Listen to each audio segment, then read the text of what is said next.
Hey, what's up, everybody? Radix here, the one from 72, the ultra neutral. And this is the Jim Sparks interview, the best one I could find. There's only like two up on YouTube right now, and I'm really pissed off because I know for a fact that there were more Jim Sparks interviews online. In fact, I know that there was one that was on Coast to Coast, and I absolutely cannot stand Coast to Coast, because there's so many bullshittery people on there who are just fake, and it's pretty much ran by George Norrie, who has a Christian and political agenda, and you see that if you really pay attention, to how he conducts his interviews. Like if you were a prosecutor or a defense attorney, you'd be able to pick up on how he's like leading, would be like leading the witness into a certain outcome. And instead of being honest and just being open and just getting their story, he has this agenda that's really ugly. So I really can't stand George Norrie.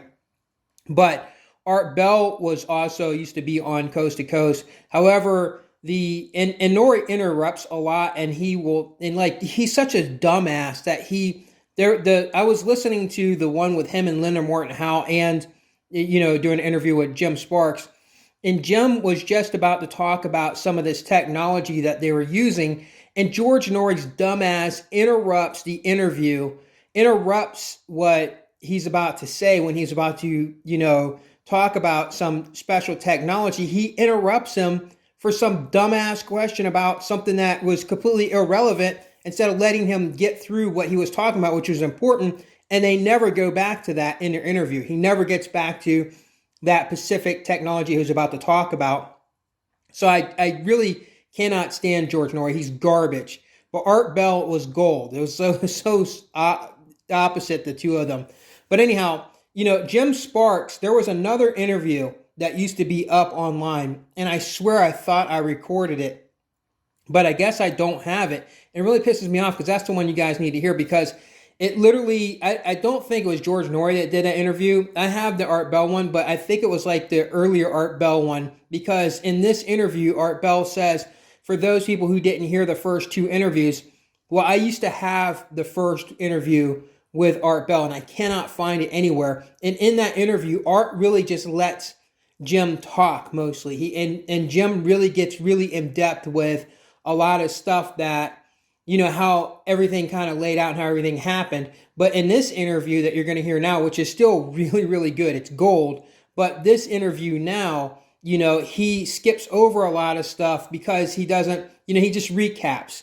And the better interview is actually the one where he's not recapping. The better interview was the first one, and I cannot find an interview. If you could find that one, that's the one you're going to want to listen to. Jim Sparks does have a book out called The Keepers. You might want to get that book and read it. But yeah, he is the most credible person when it comes to the Grays. Him, and also that Travis Whitley or whatever, the guy from Fire in the Sky. I don't know if you've seen that movie. If you watch the movie, go back and watch the movie, and then after you watch the movie, do what I did. Go and watch the documentary that's attached to the movie, where it actually where they just talk to Travis, and he talks about how the movie fabricated a lot of stuff and made up a lot of things so it'd be more scary. They try to make it to like a horror film, when he says that none of that stuff ever happened. It was not like that at all. But yeah, Travis and Jim and then the other guy, Whitley, are like the main ones. And Travis does have an interview up, and I guess I could have got that and then put it up on here. But yeah, I want you guys to listen to this Jim Sparks interview. It's a really good interview. Jim's worth listening to. And I do have a couple more interview videos that are going to be coming up. The one with John Rhodes is really important. You should really listen to that one. And then the other one, the interview with the reptilian woman. And with that, enjoy the rest of the time that you guys have left. I am broadcasting on all AM frequencies. I will be at the South Street Seaport every day at midday, when the sun is highest in the sky. If you are out there, if anyone is out there, I can provide food, I can provide shelter, I can provide security. If there's anybody out there Anybody. Please. You are not alone.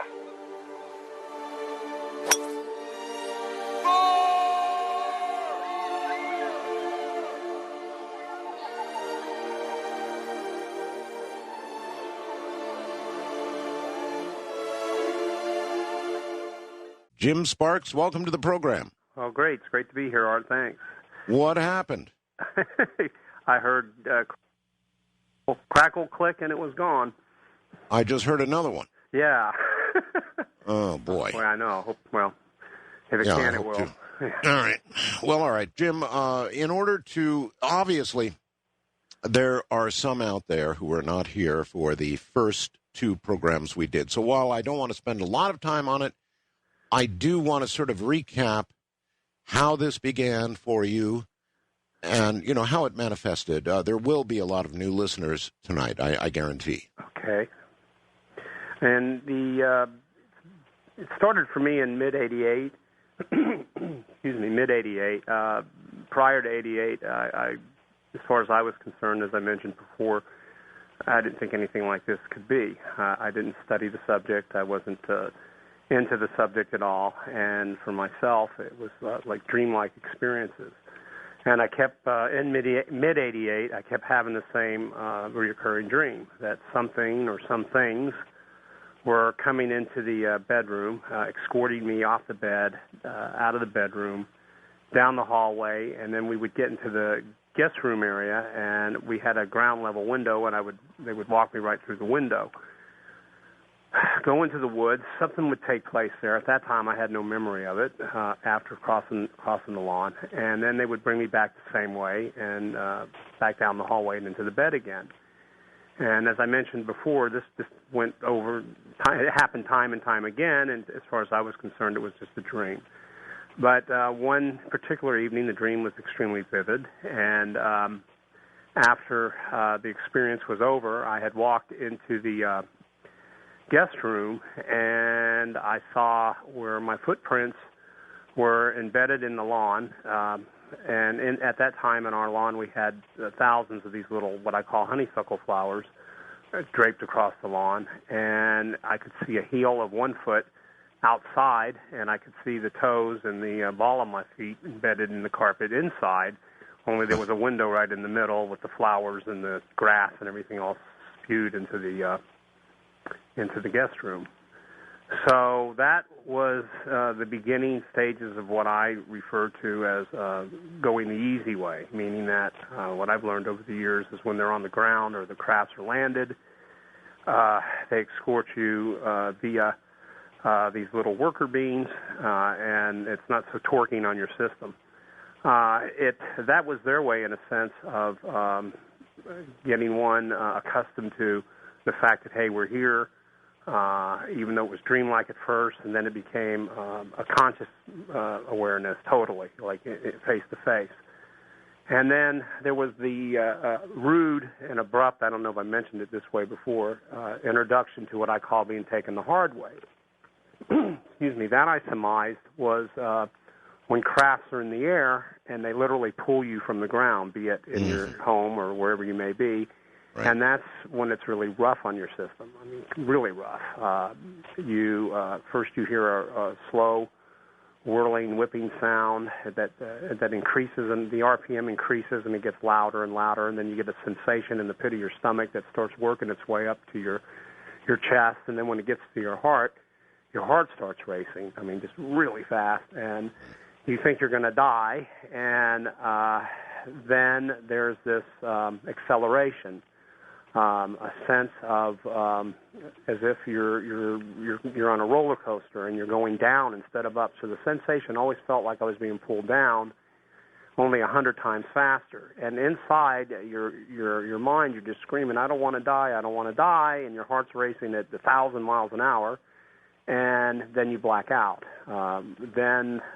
Jim, let me just stop you there for 1 second. I've had a lot of people describe what you just said to me in much the same way, and I sort of wondered, as you were saying it, I wonder how many people they've attempted to abduct with a bad heart who then just had a heart attack and died, and it was ruled a natural death because what else could it be?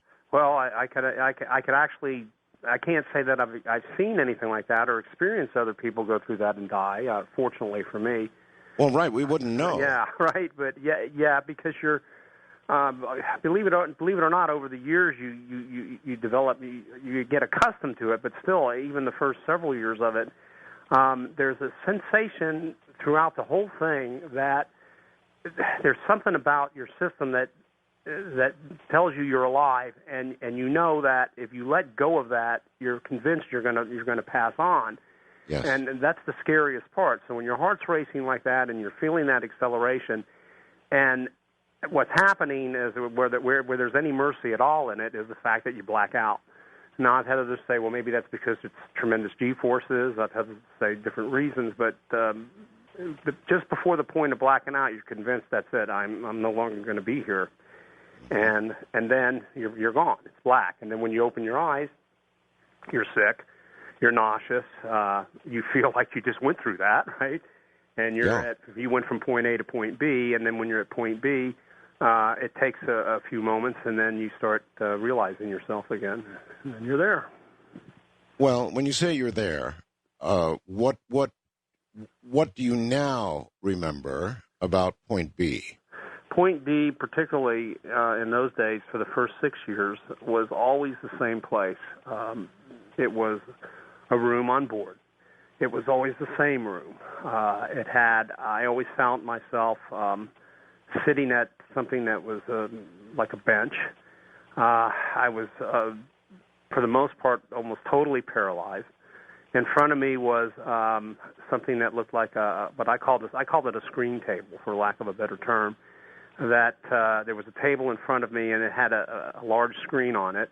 And then in front of that, there was a wall, like 5-8 feet in front of me, which was another, on the wall was another screen. And as it turned out over the months and years, different images and different experiments and different things were conducted in that setting. But I was sitting up. The only thing that could move the majority of the time in those first 6 years were my head could go up and down slow, and my right arm and right forefinger were always propped on this table that I could move my right forefinger, and if I drew a vertical line or a horizontal line, it was like an etch-a-sketch, so to speak, and those images would appear either on that table or they would appear on the wall, depending on what they were doing. And that's how I found myself almost all the time the first 6 years. It was horrible. Not only they were trying to teach you things and get you to react in certain ways, and they actually began to apparently teach you an alphabet. Correct? Yes, and that thing was, and as I mentioned before, I think what maybe made me different was the fact that right from the jump, I didn't want anything to do with it. I was filled with extreme anger, extreme hate, loathing was the minimum of how I felt for them. I didn't want to be there. I didn't know who they were. I didn't know why I was there. Everything was completely out of context. Here you are at home. The next thing you know, you go through this travel experience, and then blam, you're there. And they were, right to the point, even on the first visit, so to speak, or the first abduction, or when I was pulled the first time, which is to convert letters, starting with A, to what I called some alien equivalent symbol. As the years progressed, I later feel that it was just the beginning stages of teaching humans how to be telepathic, which is to focus your thoughts and focus them into symbols, and you had to direct the symbols exactly, motion, direction, sound it out in your head, and it kind of stands to reason. I'm thinking one day, once I feel like there will be telepathy, I think will be common one day, even for us, and I feel like if your brain can transmits or radiates energy, and it's scattered energy. And if you can just not necessarily focus the energy at an object, which would be another individual, as you being the transmitter and them being the receiver, Right. but focus the energy in a symbol form, like a sentence or a thought, in just one symbol, and it's always doing the same thing. So let's say hypothetically, the symbol for open the door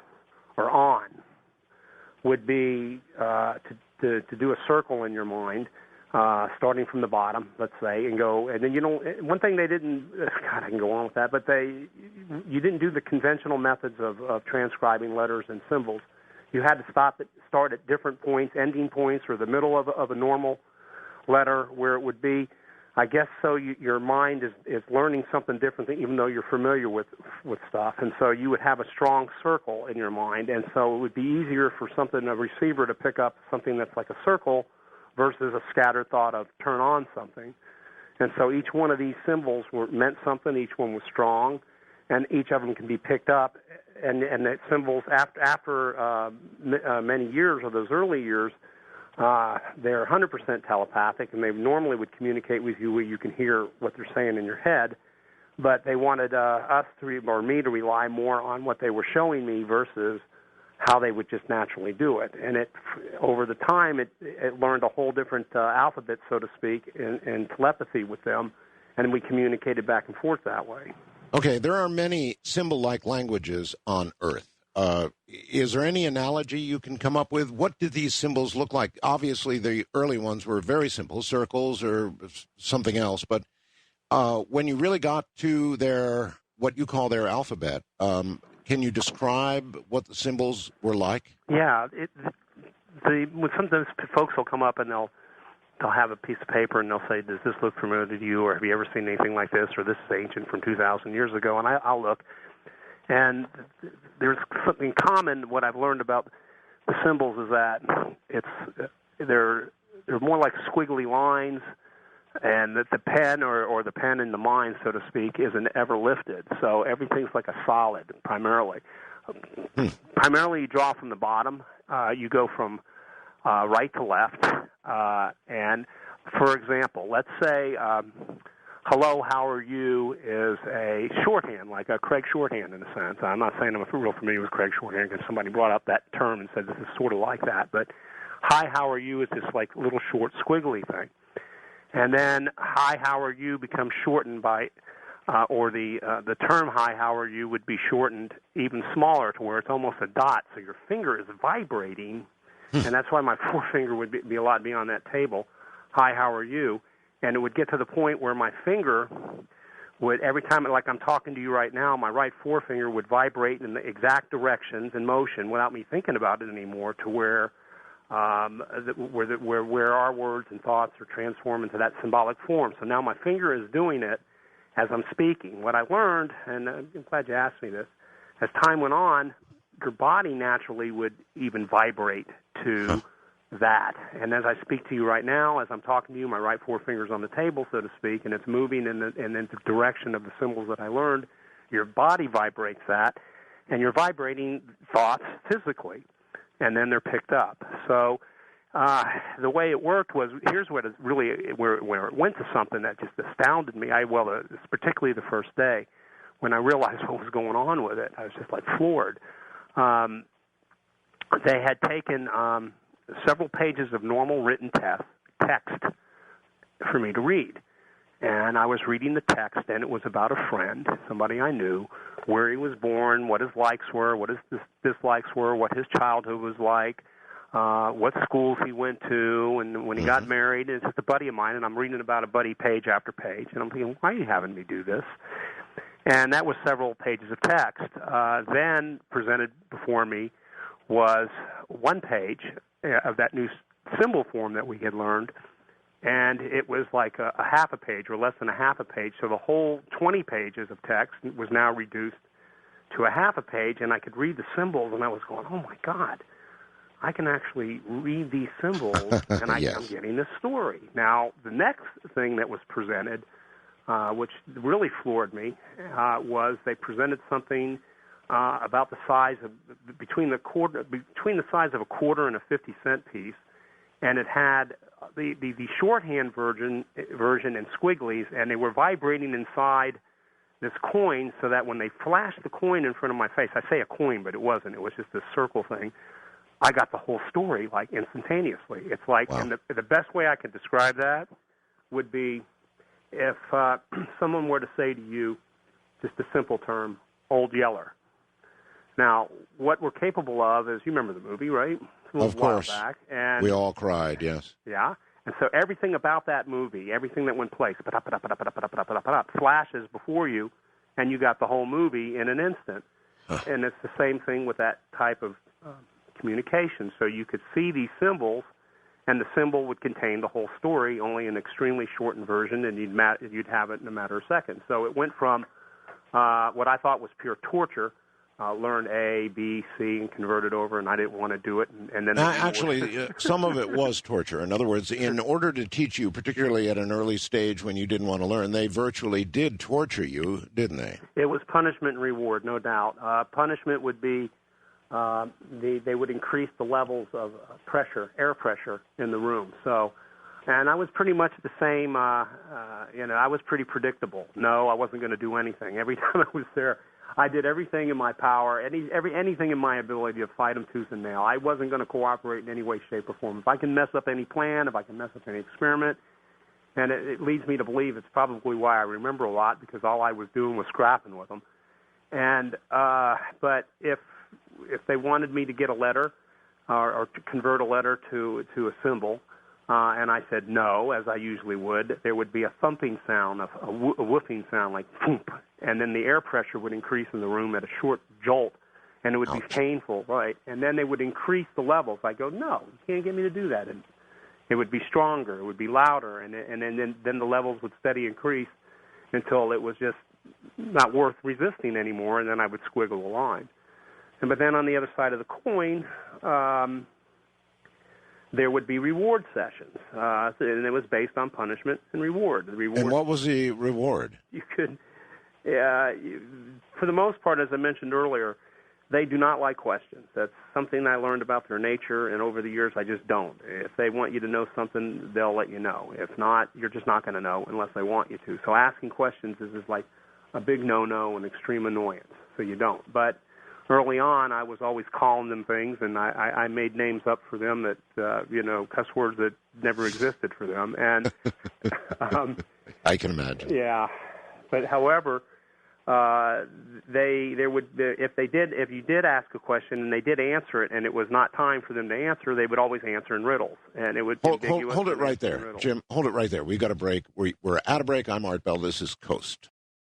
My guest is Jim Sparks. I want to refer you most urgently, if you didn't hear them, to the first two programs we did with Jim Sparks.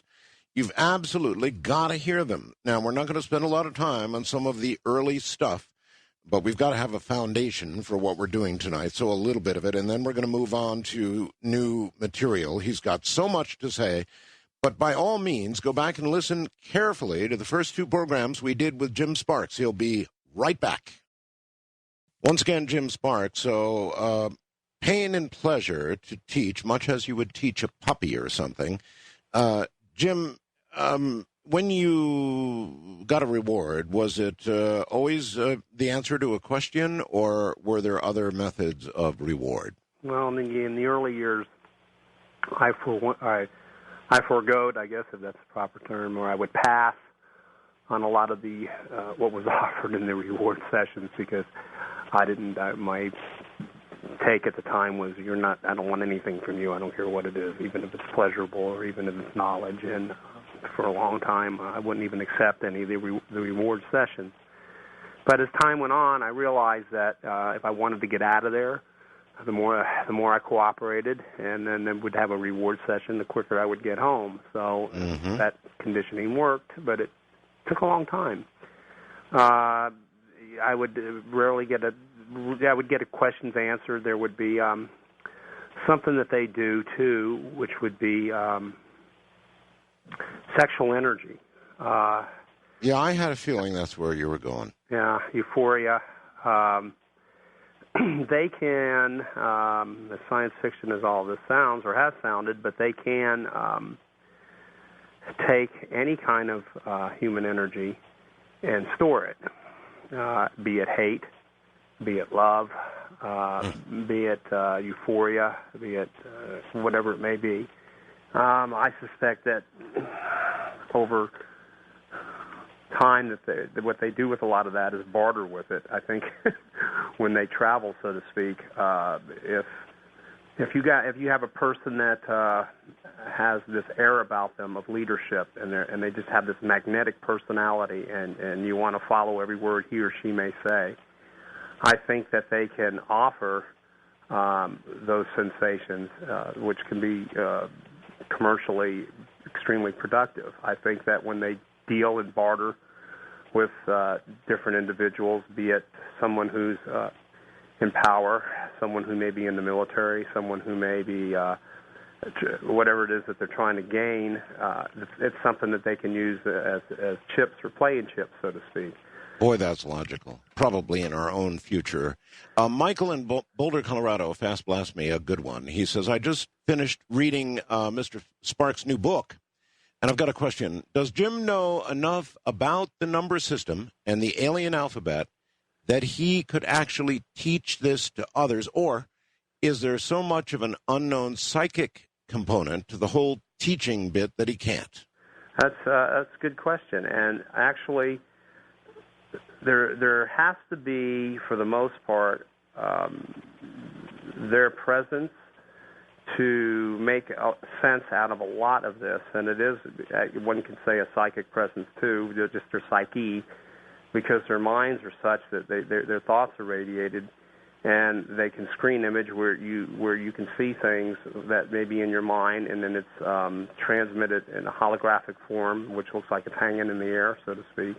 Mm-hmm. And they are in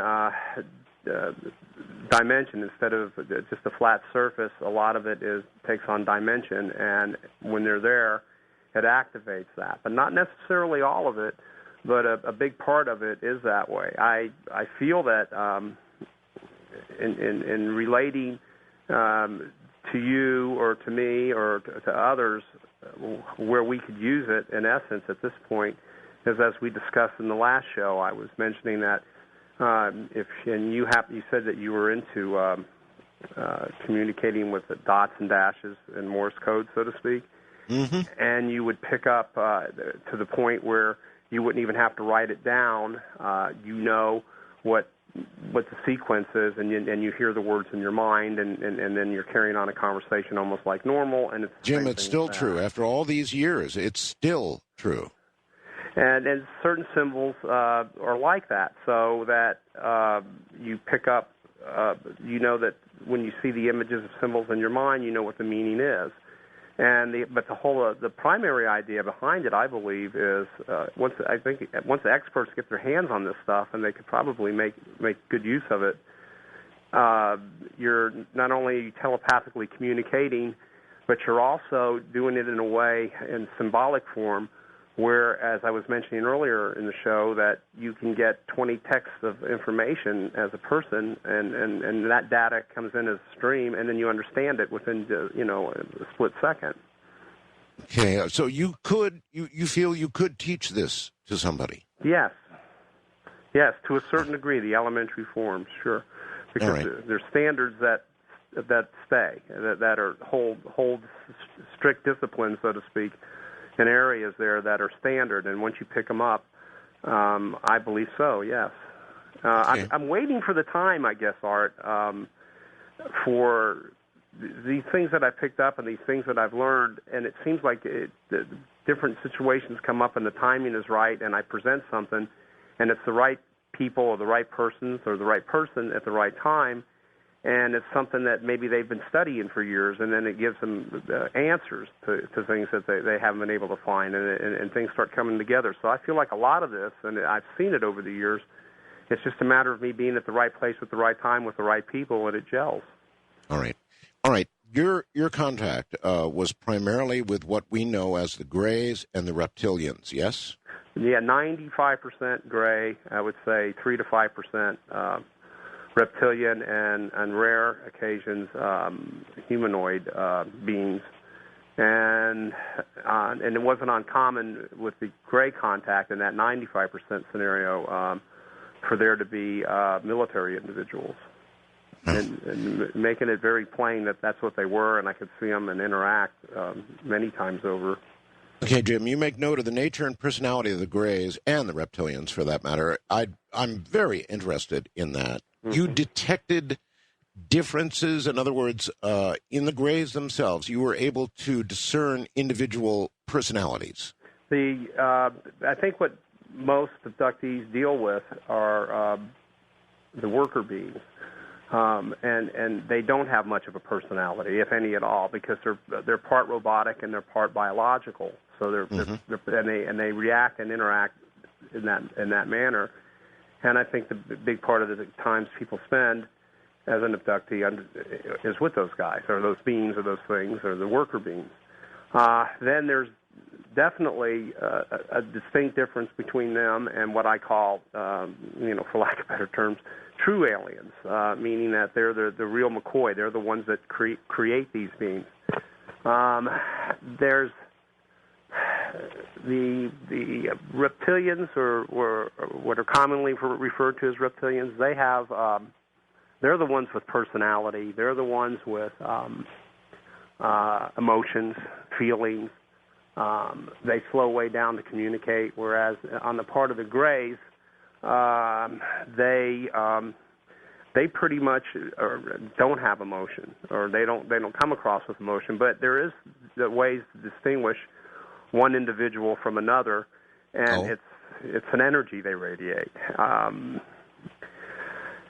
I learned that in a lot of uncomfortable ways over the years, but now I'm used to it, that you could be in the room, let's say, with two Greys, and they're radiating this energy, and you sense it, because usually the energy is not a comfortable one, because after all, it's coming from it's not of this world. It's something. So what are you discerning, Jim? Are you discerning the level of the energy you're getting from them, or the nature of it? I would say both, because I could tell that when an authority, be it by rank or be it by whatever authority the particular Grey is in, what emanates out of that individual is more powerful than what emanates out of maybe one with lesser authority. For example, there would be times, and this just happened haphazardly, or it would seem haphazardly, but I started seeing a pattern, whether I was supposed to or not, where a big part of the work that they did with me in the early years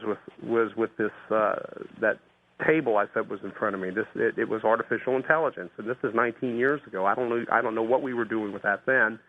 It could read your thoughts. It could interact with you. It would teach you. I called it a teaching machine. It would teach you how to transcribe or change our letters to their letters, and a lot of the experiments went on with this machine. If I was highly uncooperative, which I was a lot, but let's say where the machine couldn't control what it wanted to do with me, then worker beings would come in and give it a shot. If it didn't work with them, then, I started seeing these levels. You see where I'm coming from with this? Yes, I do. And then if I was even more stubborn and fighting tooth and nail, a true alien would come into the room. Now, when a true alien, what I call a true alien or a true Grey, comes into the room, they radiate an energy, and I had mentioned earlier, that's not comfortable. It's miserably uncomfortable. No, let me discern here. You say a true alien, or you said true Grey. So it would still be what we classically, and I think most of the audience listens to this program knows what a Grey is, but they would still essentially look like the classic Grey, but you'd be very obviously aware you're dealing with a higher intelligence. No, they're physically a little bit different too, Art. Oh, okay. They're a foot or two taller. Oh. Their eyes are not as big as the worker beans, so the worker beans have the real big eyes. You heard me say before, I feel like the eyes on the worker beans are they're that large to get any kind of light or any kind of stimuli. I think energizes them. I think it's a purpose for the big eyes. But the Greys themselves, yes, their eyes are bigger, definitely bigger than ours, but they're not as big as the worker beans, the giant almond-shaped eyes. Mm-hmm. They're a little bit taller. And their skin is leather-like, and you can make out what appears to be maybe wrinkles. So you can distinguish a little bit of difference from one to another. All right, so then obviously it follows that these worker grays were made in the image of, but not. You got it. Right? You got it. Okay. Yeah, let us make them in our image, sort of thing. So there are some funny sides, and that is a funny side. That's kind of hysterical. But I've seen also the worker beings with human beings doing tasks for them. I've seen them with they accompany reptilians, and they also accompany grays. So this is some sort of a almost a commodity, or it's literally what they are. They run tasks for you, and you program them however they program them, and they do it. So they're part biological and part robotic. But now there's rank and order within the grays. And as a human being, the way you determine who has a higher rank is discerned by that energy again, for lack of a better term, that's radiated from the being. And the more powerful that energy is, the more it overwhelms you. And then if they bring in high enough rank, so to speak, then no matter how you fight, you're going to give in. If the worker beings couldn't get control of me, then a gray would come into the room. They would be radiating an energy. I would be again paralyzed at this bench, and they would lean over, or he would. I always refer most of them as he's. That's just something I sense. He or it would lean over my head and be staring into my head, and then project images, project thoughts of cooperating, and it would be something you would be fighting. And at times I would be so angry I could resist it. And in those cases, another one would come into the room, but then you would sense his presence or its presence several feet away. I mean, it could be 20 feet, 30 feet away. And as this being started getting closer, now you're just, everything's dumping from your head into your system, and you're broke down completely, and it leans over your head, and you just do. Jim, when these so-called real aliens, the grays that emanated the greater energy, would deal with you, could you at that point begin to discern some sort of personality, some sort of emotion, some sort of difference that was marked? The closest thing to emotion, and now see, this took years and years and years. The closest sense to emotion, that I could pick up in the early years, the first sense would be an emotion of cynicism. The highest compliments that I ever got paid, which to me were almost like feelings for these guys, were two things that were said to me. One was, "You're a friend," and then the other one was, "You understand us." Mm-hmm. And in all the interactions that you have with the grays, they're just cut, dry, bland, and you just get no sense of feeling at all. And of course, right. It always annoyed me. Now, the worker beings, on the other hand, I used to mess with them because I sensed that they were part. The material that they were using, or the raw material, was derived from us to make these worker beings, other than the robotic part. So I don't mean to sound scary here, but if I had mentioned earlier, if there was 360 degrees and each degree was thousands of millions of bits of data and agenda on their part, I was savvy to 1 or 2 degrees in this whole 19 years, and one of them was with this intimacy with the worker being type. So on one occasion, I always tried to get some kind of an emotional or a responsive self-awareness out of them, like the self-realize that they exist.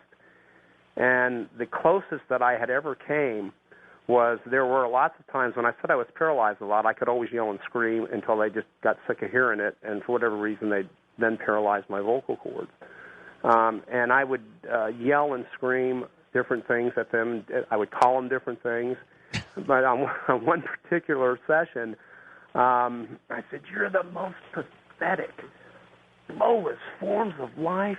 You have no feelings, you don't care, and you don't even know you exist." And both of them stopped. I got two of them to stop on their tracks. And you don't even know you exist. You don't even know you exist. And I'm sorry, let me get a sip of water here. No, that's all right. Maybe you hit them right square between the big eyes. Low humidity in the desert. Uh-huh. Nonetheless, that there was a moment where two of them stopped on their tracks that I can remember vividly in the last 19 years. It had captured their attention, and I could see that they were, for the first time, looking within themselves as if, am I something? And Do then, I exist? Yeah. do I exist? And what happened afterwards told me I was getting somewhere, because a true alien, or a gray, came into the room, because he could somehow sense that they weren't doing what they were supposed to be doing, because I had them stopped in their feet. Yes. And he said, and his words were maybe not proper English, "Don't say that to them. Don't say that to them." And then, the sensation of guilt came over me, as if, okay, so I'm making something aware that it's aware, and I should Like be you had doing mistreated a dog or something. Yeah, right. Don't say that to them. And then they went on doing their normal thing. So, rank and file. So, like in the military. So, they radiate an air, an energy that's uncomfortable. It's overbearing. It's extremely powerful. And see, now these guys aren't talking. They're telepathic, and they radiate this stuff. So that lends one to understand the difference between who has more power, who has more rank, and who has more authority. Sure. Okay, that could definitely be classified in the dislike area, something they disliked or they were uncomfortable with. Were you able to ever figure out anything they liked?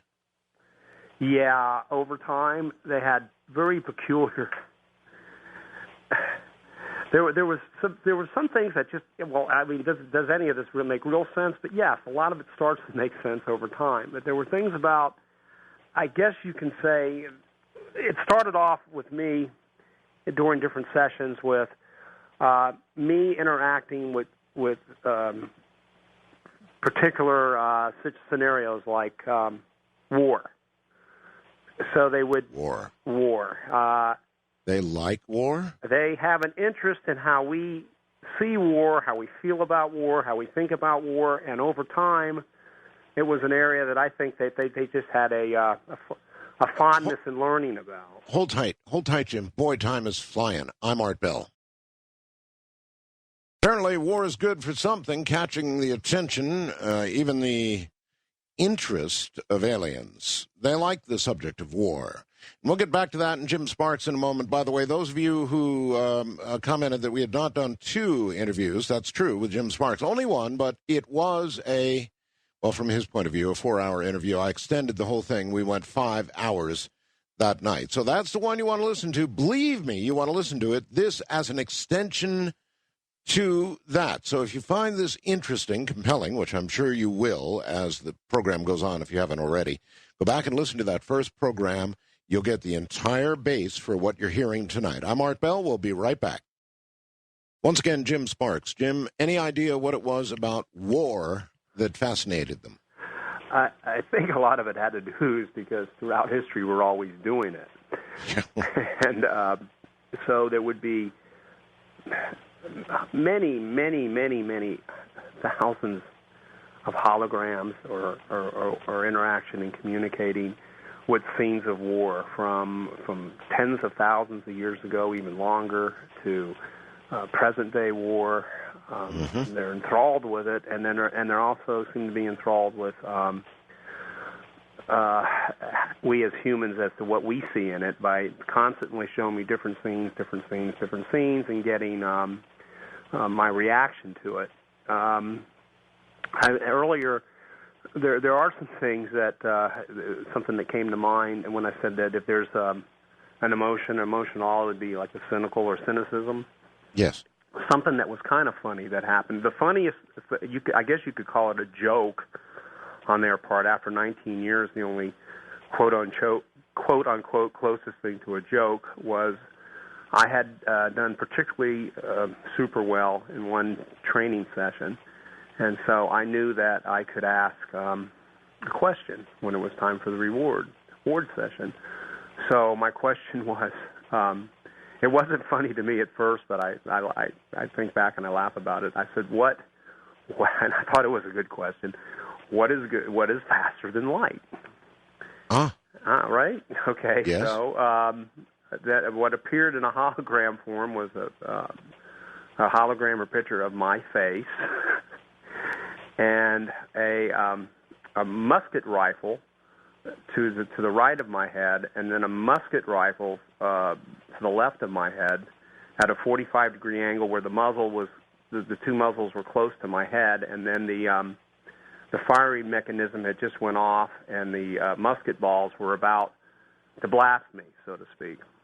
And then the telepathic which was cynicism. It was meant to be a joke. It wasn't funny to me at the time, but I reflect back at it now, was what would hope would be faster than the speed of light would be you not being here anymore because of all the trouble that you've given us. and I just, at the time, I didn't think it was funny. I said, man, I can't believe it. You know, you put me through all this, you traumatized me, all this stuff, and you think this is funny. But over the years now, I reflect back on that, and it's pretty humorous. Did you ever get any answers that you can relate to us that will tell us anything about them, where they're from, what their motivations are, what they want, and why they're here? Well, they're just not forthcoming about where they're from. And over the years, why they're here, well, that's a different thing. But over the years, what I've picked up is the fact that the foundation of where you're from would be like what we relate to, like we're from a place. We're from either a planet, or we're from, if you want to go deeper, we're from this dimension, so to speak. And these guys, they live so long. They may live thousands. They may live tens of thousands of years. They may never even really die and go from one maybe cubicle body to the next because the technology is such. So where they're from relative to traveling time, relative to traveling dimensions, relative to being from one physical plane to the other, what similarities are there, where the law of physics apply there and they don't here, and so on and so forth, is over the millenniums. In essence, they're not really from one particular place, is what I'm picking up. So they're not really forthcoming with that answer. So I've learned, will I one day? Perhaps. Again, I've learned, Art, that they don't like questions, and it's always the same questions, and I can see why, because whenever people are abducted, or just more than myself, or a mass abduction, and there is some brief moments of conscious interaction, it's always the same thing. Who are you? Where are you from? Why are you here?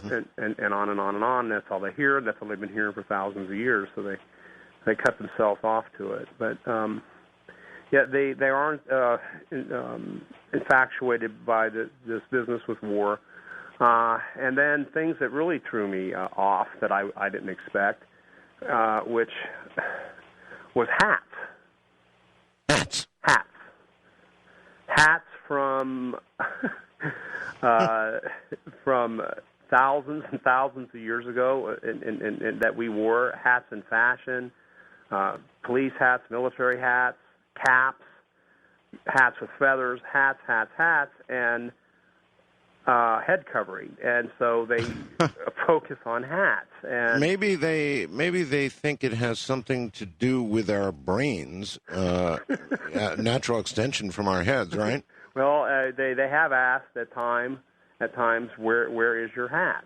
Well, why don't you wear a hat? And I just don't wear a hat, you know. Mm-hmm. So not that every now and then I'll throw a baseball cap on or something if I don't feel like shaving or something. I got to run some errands on the day off, but I mean that's about it. So there's a fascination with hats, uniforms. That is interesting. Now you've described the various Greys, very well to us, and in a way I've never heard before. What about the Reptilians? Could you actually physically describe a reptilian? There's different type. There's one type that is huge.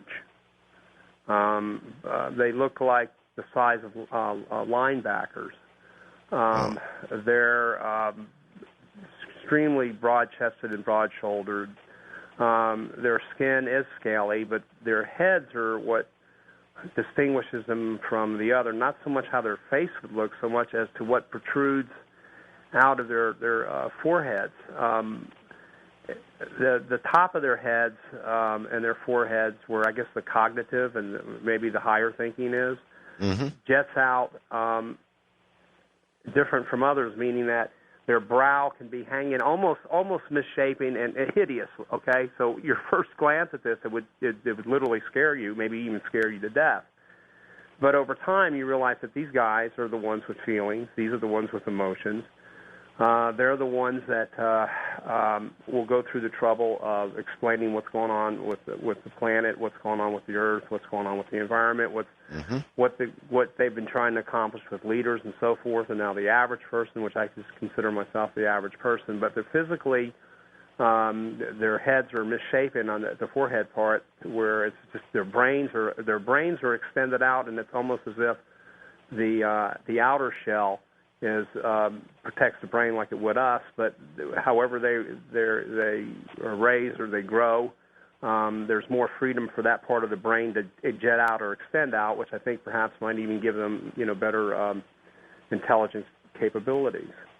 Then there's this other type that they look more like a snake or a lizard. Their size, they stand up.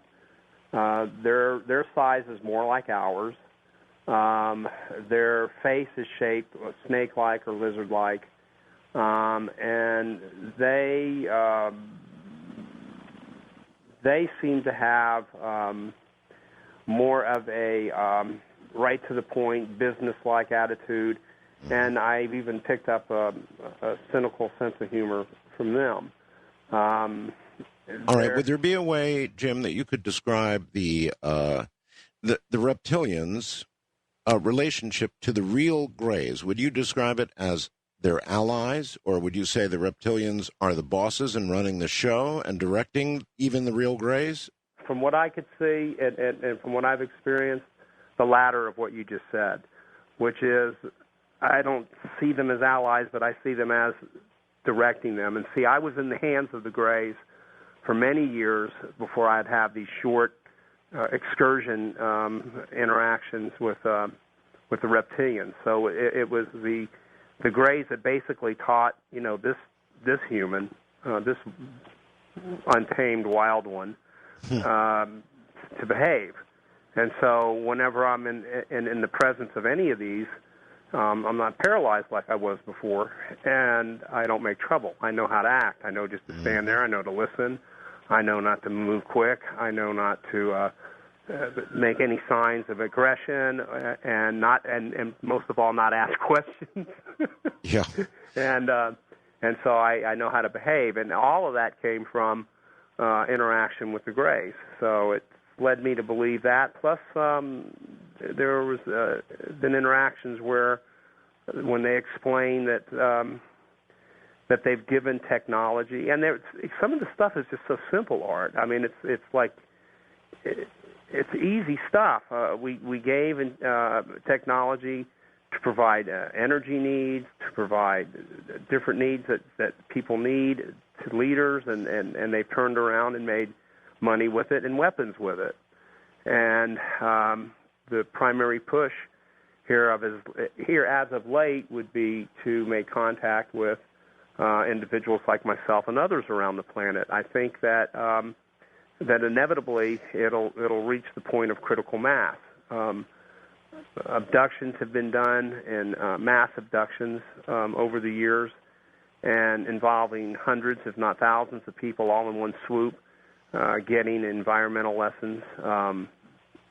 And like that, the gentleman that I had mentioned to you before, the one I had saw on board on the last show, right, where I mentioned someone's name, and I got to see him in a environmental abduction, so to speak, getting environmental lessons, and to watch this person flower and what he is with all his talents and all his resources, and to watch that flower into something very powerful for the rainforest and the environment, and all the power and the resources that he has to put it to use for that, and just knowing where the seed, for that stuff was planted from. So, there's those positive aspects. So I know that the reptilians get the bad rap, because a lot of stories I hear, unfortunately, are the rape stories, or they do this and they do that. Other people tell me that. And that's, in my experience, I haven't seen anything like that. The cold ones are the grays, and the ones that seem more human-like are the reptilians. And do you think that, and of course I hear so many abduction stories, Jim. Do you think the majority of people never, in effect, graduate from the grays to the point where they see the reptilians? In other words, they may be abducted for whatever purpose and then returned and never have another experience. I'm really unique in that respect, and it's not that I want to be. I've just found myself, Art, in these different scenarios. Even when the reptilians, the technology they use to get you from point A to point B is different from what the grays use. It's much easier on your system. It's much more gentle. When you go from point A to point B, you're not sick for several minutes when you're there.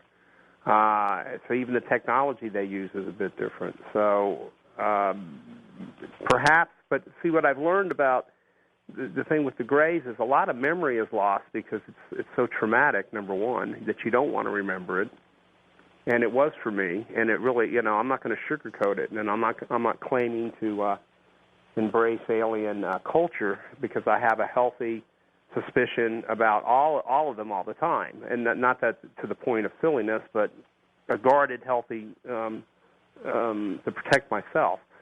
And I know that it's taken years to get my physical self and emotional and mental self used to just the energy that radiates out of some of these guys, that when they get close enough, you'll black out. And when you black out, you lose a lot of memory. And a lot of experiences when I've seen mass abductions with other human beings, and there are individuals who are carrying on fully conscious during the experience, I see the memories taken away towards the end. I see them blacking out towards the end, and they don't remember a lot of it. And a lot of it, maybe it's better they don't. Why do you think you did remember it? Anger and hate. Anger and hate? Anger, hate, and loathing. I didn't... I knew I was okay. I knew what was happening was real. I knew that they had invaded at the time. That's the way I felt about it. They had invaded my life without invitation, without asking, without warning, and it so disrupted my life that each and every abduction scenario that I just hung on to such hate and loathing and anger that any chance that I could in those early years to break free, I was going to kill one, or as many as I could. So I was constantly angry. I was constantly hateful. I was constantly disruptive. Anything that experiment, anything that they could come up with, I was constantly fighting. And so I just hung on to that as a frame of reference for myself in those early years. And I think it forced a memory. I think also because of the way I carried on, I guess it was that's not really that specially unique, but I guess it was for me to them, and perhaps I became something like a favorite pet, so to speak. Okay, I get a lot of calls from people who have been abducted. Fear is a very common reaction for any abduction, almost totally common. If you were to give advice to anybody who's been abducted, scared the hell out of them, and they fear it happening again, and if it happens again, what kind of techniques would you recommend to people to overcome fear? Well, the MO is definitely fear, isolation, and confusion in the beginning, particularly in the beginning of these things. Isolated by the fact that, fear by the fact that they're otherworldly beings, isolation by the fact that what you have to say and share with other people are sound impossible to believe, and then confusion, of course, would be, where am I, why am I here, and I have no clue. Yeah, of course. The best way, I think, to get over the fear factor, without a doubt, is just always to know, and it has been in every case that I've seen, and including myself, of course, is always to know that you're not going to die, that you will go home. You will always make it through the experience. And any awkward and weird and queer feelings or the energies that's being radiated, make yourself feel better by knowing that the reason you're feeling that way is because, after all, these are energies and feelings from another world. They're not from here, and that won't kill you either. Although you did say you saw some military people Yeah. at times, right? Yeah. Okay, now that opens up a whole nother area. Were you able to identify who's military? Were they U.S.? Yeah, definitely U.S. So I was privy to the United States military, and also from time to time I saw what I thought was military from Central and South America, which was much rarer. Did you? Well, all right. If you saw a U.S. military, whatever, I would think that under those conditions, you'd immediately try to communicate, "Hey, soldier, what are you doing? Why are you here? And what's going on?" Yeah. I've been pulled. For example, there was I don't know if I shared it on your show the last time, and maybe if I did, you'll remember. Where I've had experiences where I was, when I say pulled, abducted, to above ground and underground facilities. And one in particular that I can relate with your question to would be, I found myself in a hangar. Did I talk about that hangar in Nevada? You did mention a hangar, yes. And I could see inside this hangar what looked like military police. But there was the one individual that was an officer, and I was left to be as if I were drugged. I was half paralyzed. I was able to move very slowly. I couldn't think that fast, so I guess I couldn't just jump off the gurney and make trouble. And that particular individual, for whatever reason, took an interest in the way I was interacting in that particular scenario. And he was talking to me as if like a father-to-son like type, and he asked me to read a book. Hold it right there. Damn it. We're at another break. We'll get right back to this. Jim Sparks is my guest from the high desert. I'm Art Bell. Art Bell and Jim Sparks, both from the high desert. Jim's on the other side of the hill. Good morning, everybody. If this is not fascinating stuff, then then don't say you love me. We'll be right back. Having lived in a number of foreign countries, I can tell you when you see another American, almost inevitably Americans, grab and shake hands and how you doing, buddy, and where you from, and, you talk about home. Now, in the environment you were in, Jim, I can imagine if you saw, for example, an American military officer, if you were fully in possession of your senses, which you might not have been, you'd kind of have that reaction. My God, you're an American. Come on, what the hell's going on here? That kind of deal. Sure. Well, Ed, in that particular scenario, I found myself on a gurney, and I was in a hangar, and as I mentioned before, I knew I was in Nevada, and the military police or the military guards, I could see them with their backs up against the walls of the inside of the hangar with firearms on their side, and but I could see this one individual who was in uniform, and he was in officer uniform, working with a gray, and they were working on some kind of, I think it was some sort of teleportation device. My trauma at that was the fact that they had some young woman in one of the spheres or cubes, or it was like a cylinder, and I sensed that she was in danger, and I had gotten off this gurney that was at the center of the floor to try and help her, and how I was going to help her, I don't know. I was in slow motion. But as I approached and I grabbed inside the cylinder to pull her out of it, it had no glass or walls or anything of that nature. It was really weird, and there was like a metal thing on top of it, and what suspended it from the floor and not dropping, I don't know, when she was inside of it. There was an empty one where I think I may have come from, and I think what they were showing us, or they were teaching some sort of or some technology for a transport system. But I was upset about the whole thing, and I tried to pull her out, and then I was subdued by the guards, and I was subdued by him, just cutting it short. But then I blacked out. When I came to, he was standing over the gurney, looking at me as if he felt sorry for me. So there was compassion from this guy. And he said, "We're doing what we're doing because we have to." He says, I know that this is difficult for you to understand. And he mentioned to read a section in a book to me. And now I'm half out of it, like you said, and I was half out of it and half there. And I remembered the name of the book, and then he told me the name of the author. What was it? It was called The Roman, and the author had this real long, peculiar name, and a name that I couldn't remember. And so when I had gotten back, I was very resistant or scared to go to the library to see if this thing even existed. Mm-hmm. And about three or more weeks went by, and I finally brought myself to the library because it kept nagging at me and nagging at me and nagging at myself to do it. Don't be afraid. Go there and see if the book is there. So I went into the old-timey card catalog instead of going into the computer.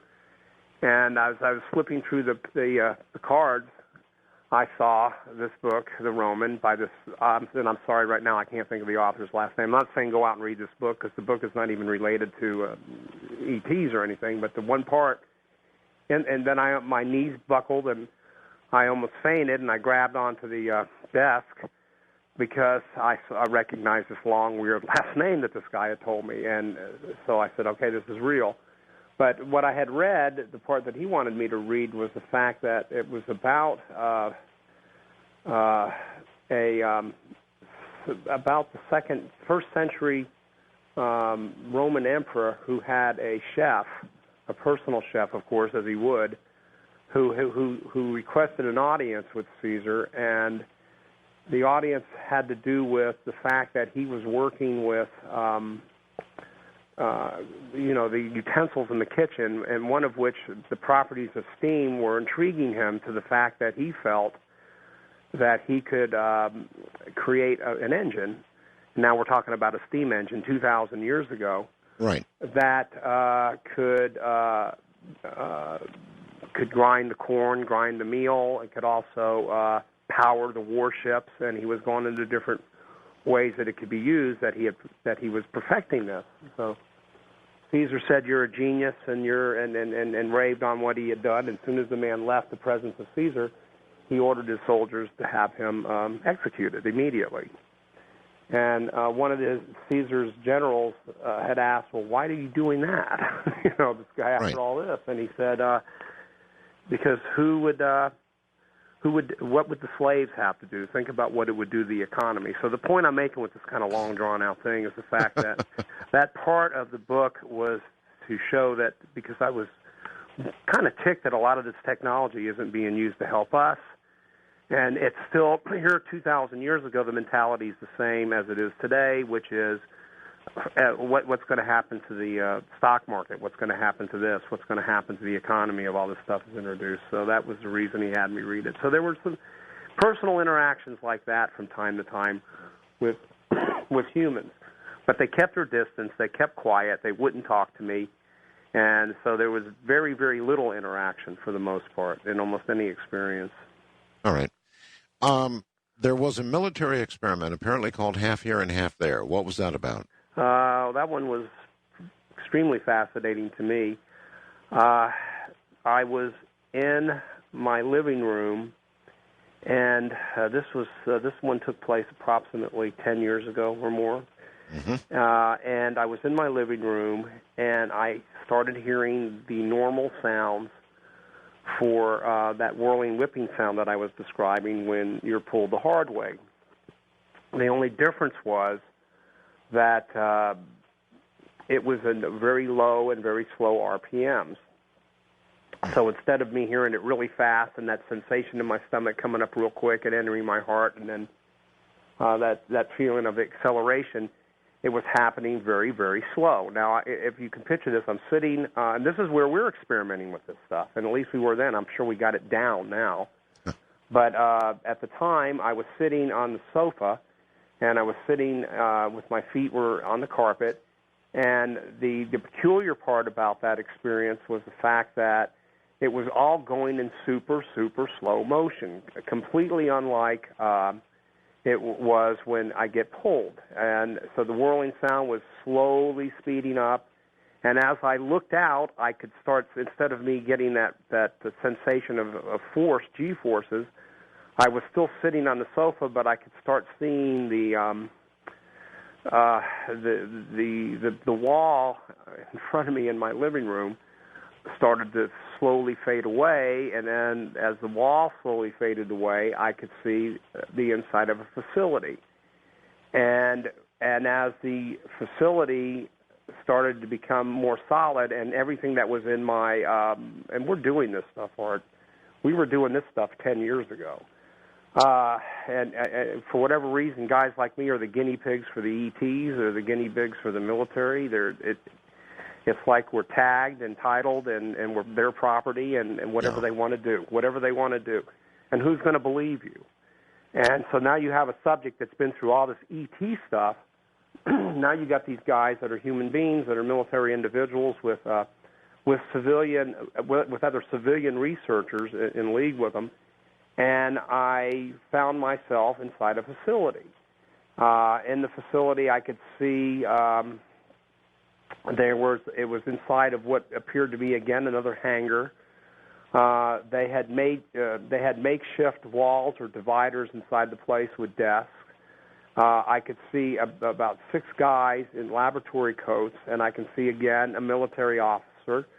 And when I showed up over there, I was sitting, this was what was really odd, was I was sitting on a gurney, and it was a cold metal gurney with my feet dangling. And as I was being transported from point A to point B like that, I could feel the carpet under my feet, and I could feel the softness of the sofa under my rump. And at the same time, when I was slowly being transported to this other place, I could feel the hard coldness of the table and my feet dangling in the air. I stayed there for just a few seconds. I saw the individual, excuse me.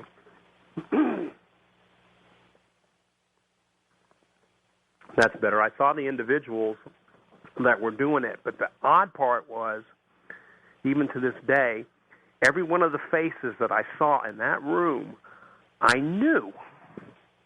You knew? I knew, but I didn't know why I knew them. I knew every single one of those individuals. So as I was coming into that from the field that they pulled me from into that area, from going from point A to point B, and as they were coming in clearer, I looked at a face and I said, "Hi," and I couldn't think of the name. And then I looked at another one.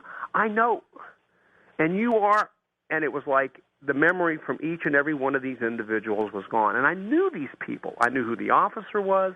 I knew who these people were in the lab coats. I knew that I had been working with them before. Okay, so that a previous abduction where you had been wiped. I think so. Yeah. And it's us. It's clearly it was us. Now, what made that whole thing a success was they were elated. It had worked. Whatever it was they were doing, it had worked. You mean your sort of half memory?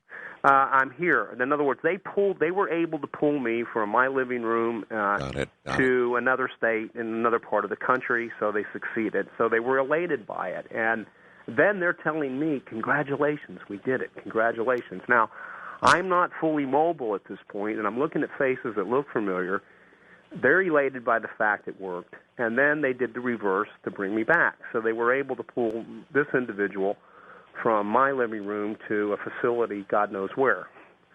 So, Jim, let me ask you this. With what you just told me, with memory, for example, of faces, in knowing these people, for example, if you were to see them again today, you would probably say, I know you. yeah, I would. Right, okay. There's got to be some concern, Jim, and I wonder if you are concerned. I mean, here you are speaking very, very publicly about all of this, and no doubt people that are still alive and probably or possibly still in these programs, you're starting to tell an awful lot. So I know, Art, and I know that everything I say and everything I do and the experiences that I have, I'm being allowed to do this. So it's clearly things this sensitive would be extremely dangerous. Yes. Yeah, exactly. Right. Have you been contacted at all by anybody who didn't pull you out of your room to contact you? And by that I mean any knock on the door, any telephone calls, any warnings? I worked with a guy. Now you know what I'm telling you yourself and the many people with your show, and I won't mention names, and I won't mention what company, and I won't mention any of that. That I'll be still because I promise not to share this. But I worked with for 6 months a rather large defense contractor regarding these experiences, and these guys. Oh. Yeah, these guys were not related to any of the interactions that I've had with human beings that I've seen or any of the military people that I've seen. And so for half a year, I worked with a particular company, which, To you? I'm sorry? They came to you? Yeah. As a matter of fact, I was speaking at a conference, and the individual who played a big part in that company came to me and talked to me. And so he was extremely interested in what I had to say and the experiences that I went through and a lot of the details. And so worked closely with this guy for about right at 6 months. This was several years ago. And so now, you like a person, me like a person. You notice I don't hold back on a lot of the things that I experience. Right. But if someone that specifically says, "Promise me you won't," I don't care if you say what I'm saying now. And rarely do I even talk about this. And I said, yeah, I agreed to do that. So, but that has happened that way. Yeah. Mm-hmm. Yeah. Was there information flow that went in both directions when you were employed by this defense contractor? I felt like they were definitely out of the circle as far as because I've divided what I call the government in three different categories. There's the government that we deal with at face value. That's the government we see every day. Right. 99% of those guys and women, really don't have any clue about any of this, and they can't be held liable or responsible for it because they don't. Then you have the second government that I jokingly call it the BBB, the Black Budget Boys. Okay, so the second government would fall in line with this defense contractor. They have things like crashed discs, debris from ET technologies. Bits and pieces, maybe an alien captured and things of that nature. And they think that they're on top of all of this stuff, that they're it, this is it, we're the top secret guys and we have it. And then there's that third area that is the really deep ops, black ops, that have direct face-to-face interaction every day, every night stuff, and they're doing things together that even the second one has no clue that's going on. So I have had interaction to the door, so to speak, with the second group, and of course I've found myself in abduction scenarios that involve the real black op guys. So this would fall in line with this gentleman and his company would fall in line with the second group. Why do you think you're being allowed to say this stuff? Well, I thought over the years that when it came to the Greys in that first 6-year period, and I feel I'm always not afraid because I know that people are discredited. Oh, sure. Or they lose their background, or they get terminally ill and die, and things of that nature. And what the big play is for this individual, which is myself, interacting with all of this and being able to just speak freely about it without any recourse, is beyond my understanding. With the exception of this, there's the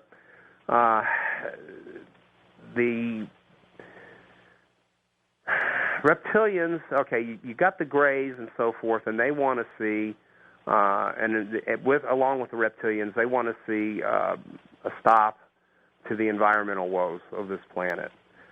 Then you've got there's an idea that you would describe that as their main motivation for contact? I would say for revealing their self, yes, and as the words you just put for contact, that where we can actually that we know they exist, because for tens of thousands of years, if not longer, they've been interacting with this planet and the people on this planet in secret, with the vast majority not even aware that anything like this exists, and them not having an ego to really want to even be noticed. But when the environment that they're working in becomes hostile to them for various reasons, and particularly environmentally as one of them, then they want to do something about it. Yeah, I was going to say, why do they care? And the answer is the environment, not for us, for them. Exactly. And that's you got it right on the head. Okay, so, but that begs the question, what do they want with our environment, i.e. our world? Well, I mean, just a simple thing that I've noticed, again, if I said there was 360 degrees in agendas and there was several hundred agendas in each degree, I've been privy to one or two of those degrees, which is I know that they farm us, not to scare you, or not you, but just to scare the public in general, but I know they do farm us for genetic material for various reasons. One is, as part of an agenda, is to create these worker bees that, I was sharing with you later, which everybody knows is the big-headed, big-eyed bees, which are the half robotic, but half, why they need the raw materials on a steady basis and why they would need it from here in particular, I don't know, but that's just a part of it.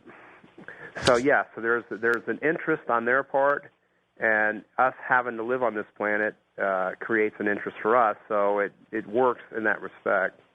Okay.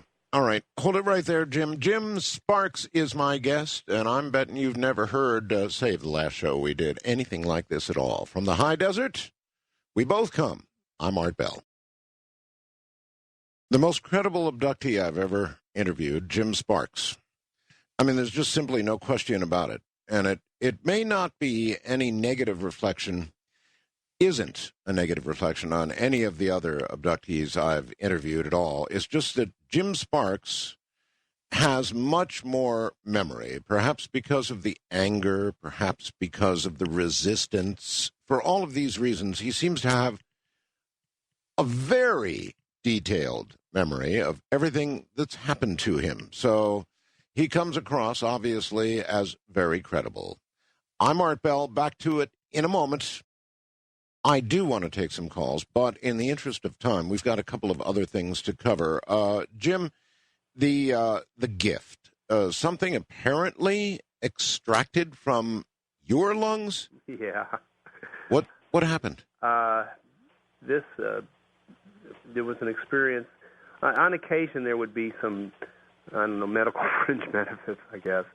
Very rare, though. It was extremely rare. But on one occasion, I remember the procedure, and I found it fascinating too. I had woke up or became conscious. I was pulled. I blacked out during an experience, and I became conscious of being on a gurney, and it was at a 45-degree angle, and it was tilted, and there was a medical procedure going on, and I could smell what smelled like mucus, the smell of mucus or saliva in my sinuses, and I felt it like my mouth was open and it was coming out of my mouth almost like in vapor, and I can smell it through my nose. It was coming like the reverse of my lungs. And then I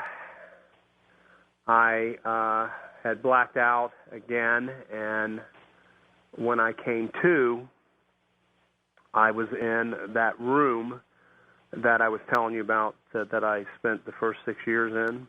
Right.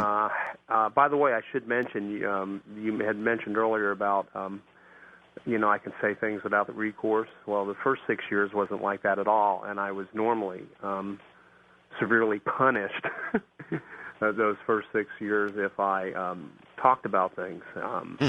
And they were extremely strict about me not sharing anything the first 6 years, and which would be I would get pulled, and the punishment would be that I would be completely ignored, paralyzed in my sitting in my little cubicle there for hours on end. So I would have pulling sessions where I would just sit there paralyzed for hours. Who did you try to talk to? Like when I would say something to family or friends, right. Or if I would start writing symbols down, anything that I wasn't allowed to put pen to paper, pencil to paper. I wasn't supposed to talk about it, but see, I was stubborn and I was strong. And again, I fought them tooth and nail, and I put myself through a lot of torment with them because I just wasn't, again, anything that they wanted, I was going to do the reverse. So probably why it took 6 years before I was allowed any sense of freedom with them was because, I was that difficult with them in that six-year period. So after 6 years, right almost to the month, I was told, go ahead and write a book. Write a book. And so I did. And that's where this all came about. So anyway, we were kind of over there a little while ago. Wait a minute. Hold it right there. Let's plug your book. We really need to do that. It's called The Keepers, An Alien Message for the Human Race. Very simple. The Keepers is the title. So go to Amazon and grab it. All the people who have fast blasted me, many since the last program, have absolutely loved the book, Jim. Oh, great. Great. Oh, I'm supposed to tell you this, so I don't get in trouble, that there's an 800 number you can call to. I'm not. Fire away. I'm not the advertising guy here, but anyway, it's 800-345-6665. So I'm supposed to say that. That's 800. No, I'll say it. Okay. Here it is. 800-345-6665. There you go. Thanks. Anyway, so yeah, those first 6 years, I wasn't supposed to talk, and they did, and it was severe punishment because just to sit in one spot like that for hours, paralyzed, with totally being ignored, then you go home. So over time, I learned. Again, the more I cooperated, the faster I got to leave. And then at the end of that 6 year period, just things had changed so dramatically. One of which I was, allowed to move around, and then I knew how to behave. I wasn't going to get hurt or kill anything. I knew not to ask a million questions. I just knew how to behave, and so that gave me the different privileges, so to speak. I know it sounds like the Helsinki. What is it? The Helsinki syndrome, where you're.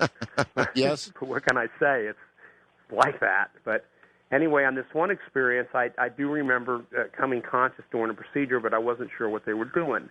Mm-hmm. I found myself standing in the room that I had been paralyzed in at that bench for 6 years, and I was leaning up against the table that was that table screen, and here I was in this room going, wow, I can move. I'm standing here. I'm by myself. What is this about? And through a corridor to the Grays, the real ones, came walking into the room with one of them had a black box in his hands, holding it in front of him. And I would not look at the eyes too close, but I would stare at the ground, look at the eyes, stare at the ground, look at the eyes as they were coming up closer because it made me uncomfortable. And he took the black box and he set it on the table and he pushed it towards me. And I said, "What's this?" And they go, "It's a gift." I said, "A gift?" "Yes, it's a gift for you." And I said, "What the hell do you want me to do with it?" And the response was, "Do with it as you will." Do with it as you will. And then they turned around as they walked in, and they just walked out of the room. Now here I am by myself in this room with that screen on the wall and that table that I had been at for 6 years, and the bench, and I'm looking at this box on this table, and it's just a square black box of absorbent black. It wasn't shiny black, and I'm looking at it, and I was wondering, I was kind of suspicious of it at first, and then I touched it and real quick and pulled my hand back, and it didn't shock me, and I was still alive, and nothing popped out of it. So then I picked it up, and I was holding it in my hand, and I was turning it upside down, sideways, flipping it around, and it all looked the same. So I figured, well, maybe it opens. So I took my hands and I started pulling to see if I can get it to pull apart. After all, this was my gift, whatever the hell it was supposed to be. Pulling on it this way, and I'm pulling on it that way, and I couldn't get it to open. So then I took it and I wedged it between my feet, and I was pulling like that, and I couldn't get it to go open. And then the telepathic voice said, "You haven't tried gently." See, there was some moments here, you haven't tried gently. Like it was almost soft, right? Like coming from a gray. Yeah, right. Okay. But I went, yeah, I guess that's true. So I just gently put my hand over the box, and with little pressure, I pulled, and it opened up. And when it opened, I mean, this is a gift. It was this black, tarry substance in there, about, 2-3 inches or more thick, with these glass tubes sticking in it, and it just stank to high heaven. It was just the most horrible smell. And because I looked at it, and my face was close to it, and I pulled it back, and they came back into the room. I go, "What the hell is this? This is a gift? What kind of gift is this? This thing stinks." And they go, "It's your gift. And the words were, we extracted it from your lungs."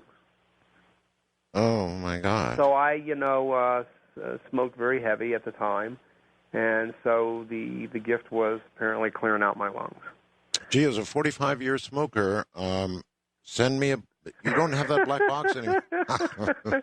All right, I actually quit smoking for a while, and then now I'm smoking again. So I don't know if I'll get the gift the second time, but if I do, I'll certainly keep you in mind. All right. Yeah. Now, your experiences kind of tapered off, right? Yes. What about now? Do you still, on occasion, have contact?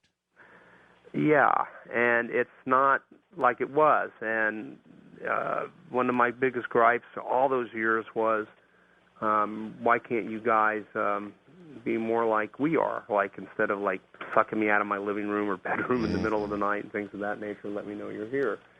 So I'd have a year where there may be just one.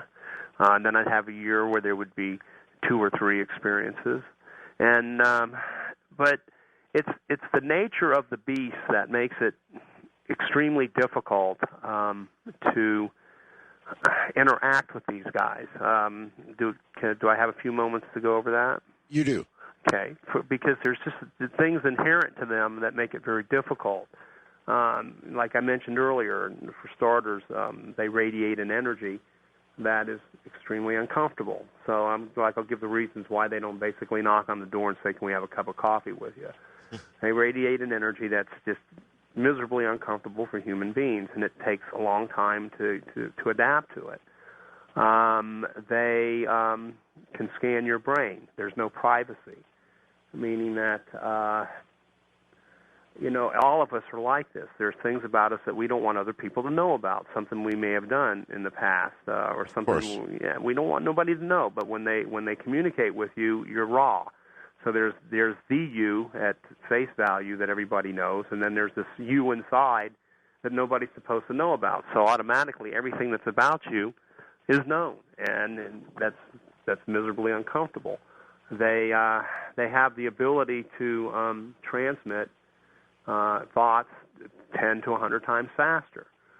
So now, I mean, that's rather intimidating. So now you've got a guy that radiates energy that makes you feel sick. You got a person that knows what you did when you were a little kid, when you took the cookies out of the cookie jar and lied to your mom and said no. Sure. And then now he's going 10 to 100 times faster. And then, they're completely telepathic. Then they have this ability to screen image. Screen imaging means... Define screen image. They can transmit a thought of theirs into your mind, and depending on how strong they want to mess with you, that you either see what they're thinking and you think, hey, that's cool, I can see what they're thinking, or they could lead one to believe that that's reality. So people have been pulled over the years that think that they're spending time with angels, or they think they're spending time with demons, or they met God, or things of that nature. They're extremely efficient beings. So whatever it takes to subdue the subject, the minimum resistance possible. So if you're inclined to believe in certain things, then they're going to play on those certain things, and it gets it over with. So now that's rather difficult. Now the technology they use is day and night different from us, but we're fast catching up with a lot of stuff, and I'm happy and pleased to see it. And the time travel thing is very real, but they do travel time. So traveling time to them is as simple as having a remote control and turning on television or turning television off. It's no big deal. In fact, what I'm finding out to them, because of the technology, what I'm finding out is it's almost boring to them to be somewhere maybe several hundred years or several thousand years back. And it's important to them to have these points, like Checkpoint Charlie, so to speak, where they can interact with something of familiarity, like a turf that they know at these different time points. But nonetheless, they travel time. I think we're very, very close to doing that now ourselves. I hope we are. Yeah. Jim, did you ever ask any question about a supreme being? I stay away from that like a sore thumb. Maybe it's because I may not like what I hear, and so my... You mean you're staying away from answering my question? Or both, or asking them. Because in the early years with interaction, they did try different techniques to force me to cooperate. One of which was they were screen imaging, and see the screen imaging I was referring to. The fact that they were angelic beings, okay, and I'm not cooperating with God, okay. I see. Or they were evil beings, and that if I didn't cooperate, they would do, devil things to me, okay. Right. So in those early years, I knew it was BS, and I shook off all of those screen imaging. So see, that was another thing I think that made it for myself. This interaction and the memory was. I just took the stand that no matter what they dished out, it was a pack of lies, and it was technology. So I was able to shake off a lot of the screen imaging. So I think it made it a challenge for them. Not to say that not to say nobody else can do this. Lots of people can do this. It just so happened that I was at the wrong time at the wrong place, or one might say the right time at the right place, to be able to interact this way. So the way I see God and God's creations personally, it's man who puts a limit or a cap on what God has created. And to go out past the globe and to go out past the solar system and the universe and other dimensions, if there is a supreme being, then it's us who puts a limit on what this individual can do. So to answer your question, no, I haven't really divulged or dabbled in that one too deeply, that aspect of it. Okay, well, it sounds to me as though you presented an unusual challenge to them, and I think that's why they kept bringing you back. That, and perhaps they found you uniquely qualified to carry the message they wanted carried. Apparently, and another reason, I seem to be comfortable with this, even though, and interestingly enough, you couldn't have picked a guy, particularly in the beginning, that could absolutely not have any interest in this. in alien phenomena or expressing it through the media or anything of that nature. And whatever motivated them to go to someone like me, I'm not sure, but except for one aspect of it, which is I do know that they do track and they do trace genetic family lines from the beginning. And that was shown to me more than once. And so it could be, I know they followed my family line all the way back to when we were these monkey-like creatures. So. Did you ever get the feeling, Jim, that they are tracking us because they created us, or converse? Was that a yes? Yes. Yes. I was not sure if I shared that experience with you on the last show regarding the different scenes where we kept going back in time. Did I? Not that I recall, no. Okay. There was a particular session where I was cooperated and did really well and had learned some symbols highly efficiently, and I knew I was in for basically whatever I wanted for that reward session. And so my question was, and I wanted it in a question, didn't want euphoria, didn't want the sexual energy, didn't want any of that mess, just wanted to know why me, since it seemed to be a lot about myself when I was there. Right. Not being selfish, but I couldn't help it. Why me? And there a hologram appeared, which was one of a World War II scene with Nazi Germans and Italian allies. All right, very short on time. Okay. I hear music in the background. So in one of those... That means we're short on time. All right, okay. Hold it right there, Jim. Jim Sparks is my guest, and I doubt you've really heard anything ever quite like this. From the high desert, I'm Art Bell. This is Coast to Coast AM. Creation, pretty sensitive topic. Did they make us? Is that why we're being tracked? Is that why we're being experimented with, tampered with, perhaps improved, perhaps not? That's one whale of a question. Jim Sparks, back in a moment. Well, all right, Jim, I don't want to push on this, but obviously it's of high interest to many people and would explain the motivation for so much of what they're doing.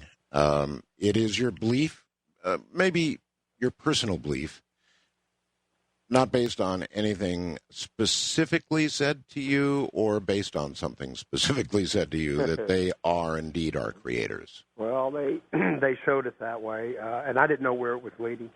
The things that play with on your emotions and that play on your mind and where they're going with something, and you're trying to read into what they're doing or what's the point. And in this particular scenario, it's pretty clear.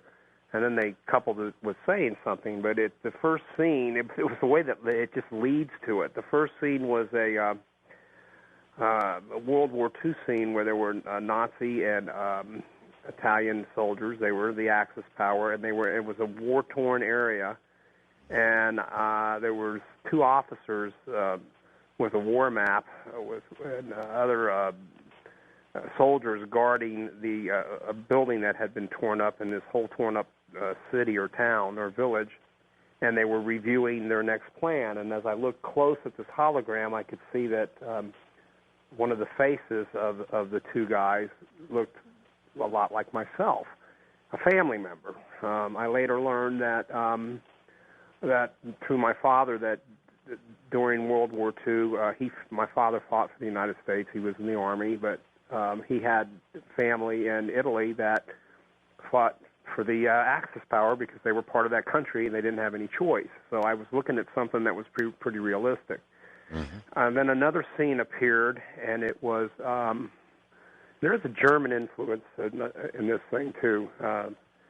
I'm going off the beat here a little bit, but over the years with this, I have picked up and seen individuals from the World War II Nazi period that I could see I'll get flashes and glimpses of those individuals or Nazi individuals who were fooling around with the ability to be in other dimensions. And there seems to be a code about the technology that enables one to go into these other dimensions that no matter what you are or who you are, once you're there, they don't meddle in anybody else's affairs. It's like a neutral ground once they're there, what goes on behind other dimensions. That's a subject for another time maybe, but yes. I have seen that influence. I've seen men from 50, 60, 70 years ago who are alive and well and still in those dimensions, and apparently they don't age. Okay. Well, I guess I would ask this with regard to the creation. Yeah. Why would you necessarily buy the images or whatever they said to you on that subject any more than you did some of the early attempts to manipulate you with religious image? Well, we were progressing, so to speak, or I should say, right, to where I was playing along with the game and the game plan, and I started seeing real value in what these guys were and what these guys were doing, and what I maybe not necessarily what they had to offer, but I could get real knowledge and real gain out of it. And the games that they had played, and the mind games, and the projecting thoughts and projecting other realities that I could shake off. I just learned how to shake those things off over the years, to where it got into a point where now I can gain some realistic or some real reality out of what I was seeing.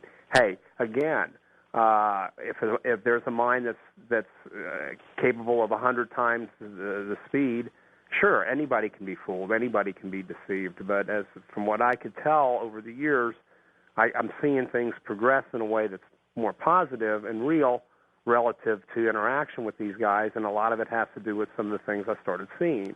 I'm not saying that I accepted it, but I could see reality there. And the next scene was that was a good question, excuse me. The next scene was a turn-of-the-century scene, Industrial Revolution period, and I could see a ribbon-cutting ceremony, and then I saw an individual that was a family member or looked a lot like myself. So I was getting the picture, okay? So what they were describing was how they tracked this particular family line, myself.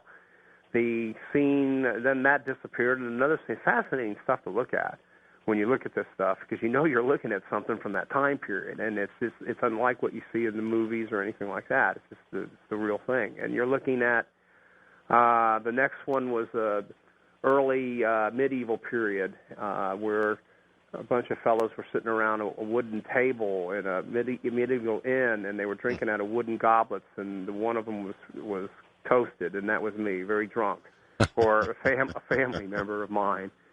And then another scene appeared, and it was, and I'll skip through a couple of them. The last one before the very last one that appeared was during the Roman period. I would say, best from what I could tell, for anywhere from 1 to 300 A.D., and it was centered around the Senate, the Roman Senate. And I'm not saying that I was a member of the Senate, but I was in a crowd, or not myself, but a family member, and I could see the family resemblance in a crowd on the bleachers during a debate. So early democracy, so to speak. Now that's not going back to creation, but it's pretty early. Jim, I've got to stop you there, and if I don't take a couple of calls, they'll string me up. Okay, David in Newport Beach, you're on with Jim Sparks. Hi, Art and Jim. My wife was studying tonight for a test in anthropological biology at Orange Coast College, which is a local college here in Southern California.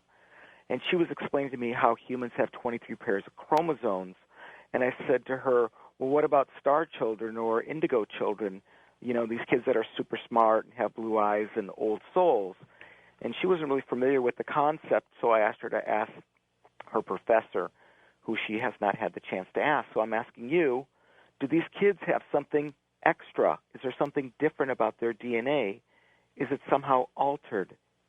Okay, it's a good question for you, Jim. Do you know a thing about it? Well, I do know that there's an insurance policy out there that they're creating hybrid human beings, one of which came from me, and that's another story in itself, where I saw something akin to what was supposed to be my daughter, and from semen extracted from myself, who the ova volunteer was, I have no clue, or non-volunteer, and this person was a cross between human beings, and I've seen them between human beings and ETs with complete telepathic ability, frailer in form, more environmentally concerned, much higher intelligence, and less having emotions, but less emotions than we generally do.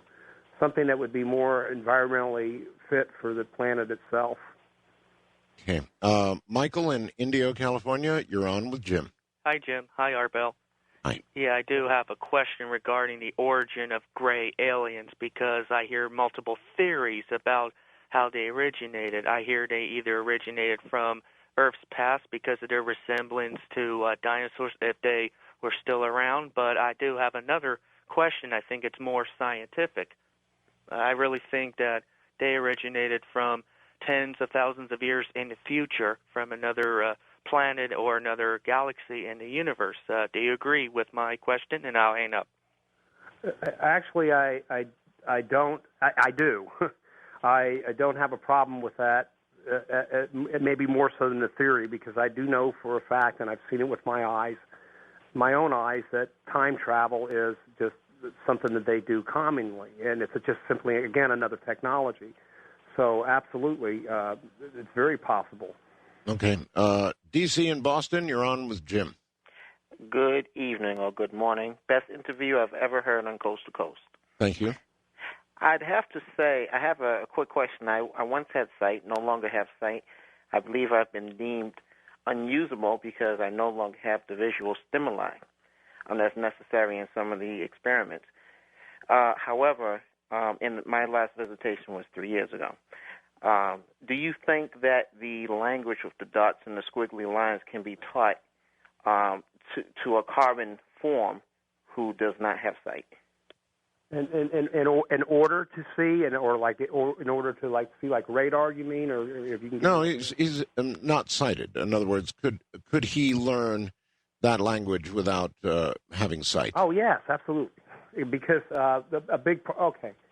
Sorry for misunderstanding that. Yes, a big part of it is three parts, which is direction, which is, in most cases, was using my right forefinger up against that table. So whether my eyes are open or closed, I'm going to move in the direction of the symbol. The motion or the speed in which you move it, and sounding it out. Those are three basic essentials there for creating the symbols in your mind that are the stronger brain waves that are easier to pick up. So the answer is yes. Okay. Danny in Reno, Nevada, your turn with Jim Sparks. Good evening. It's always an honor to be on the show. And, well, my question was, I've had many experiences and, come to your own theories when you start to engulf in some of these, readings and some of these books that people write about abductions and their experiences. And so I've always been fascinated because I've always had some amazing experiences happen to me living in Southern California. My question is, first, have you read Philip H. Craft's book regarding the Greys and his abduction case? No, I have not, and there's a specific reason. I'm always tempted to go to movies. I'm always tempted to read material, but I've taken the stand 19 years ago, and it holds true today, to avoid reading other material and seeing other movies as much as I want to, so as to not cloud the experiences that I'm having. So everything that I've discussed with you is coming firsthand from the experience. Boy, does that ever make sense to me. For that very reason, I don't listen to other talk show hosts anymore. I don't want to consciously, or worse yet, subconsciously, take anything from anybody else. And I'm sure it's very much the same with you. Yes, sir, it is. Joe in Los Angeles, you're on with Jim. Yeah, calling from East Los Angeles. I have a question. Since our planet is based on petroleum, all products are made out of petroleum, and now that we know that petroleum is created in the earth, it's not a something that is finite. It's something that is created in the earth. Does the Greys have any production in the Middle Earth, which is hollow, I guess, and I guess that's where they live? Are they involved in the production of petroleum? Is there like some pro quo with our governments on the planet and with them that, you give us petroleum, we'll give you humans or anything to that effect? Is there some manufacturing going back and forth? I'm not aware of any interaction that way or any kind of business dealings in that respect. I do know that there is pollution-free energy. There is energy that and mechanisms that provide free energy, and I know they have been provided to us, and they're not being used, and I do know they exist, and I also know that it does come from extraterrestrial technology. In some cases, this is an extremely sensitive area to me, and perhaps maybe on another show, Art, I'll go over a gentleman that was gifted with the ability to create something like that, and his life was snuffed out. It was kind of a scary thing. So I'm familiar with mechanisms, and have seen mechanisms that can create energy, but we're not petroleum-based. Okay. Dale in Buffalo, New York, you're on with Jim. Yeah, good morning, gentlemen. Hey.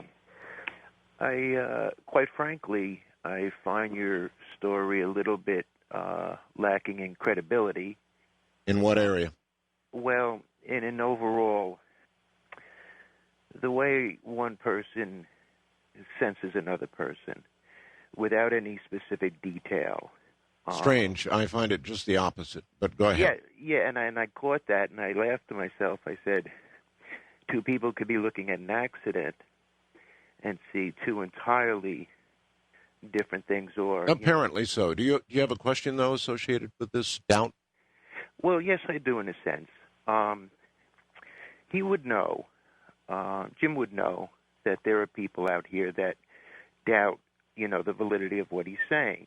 Why wouldn't you take the next step and go to a large ABC News or this or that, or some of the well-known investigators, and ask them to give you a battery of lie detector tests as to validate you entirely and put you above and beyond the ordinary person making these claims. And okay, that is an entirely reasonable question. Jim, Sure, how would you react to that? I have no problem with the fact that, and I totally respect the fact that you have a healthy disbelief for perhaps what I have to say and the experiences I've gone through. In fact, I'm comfortable with that, and I would hope people are that way and they express it, because I don't Would you them. submit yourself to that? Yeah, I'd have no problem with that at all. Well, you are so credible in a sense, Jim, that you may well get that offer. You really might. I don't have a problem with it at all. And I do understand that the things that I've gone through were hard for me to accept and believe. And I'm not claiming to have all the answers. There's a lot that I know now. So yes, I've had tomatoes and rotten eggs thrown at me, so to speak. I'm sure you have.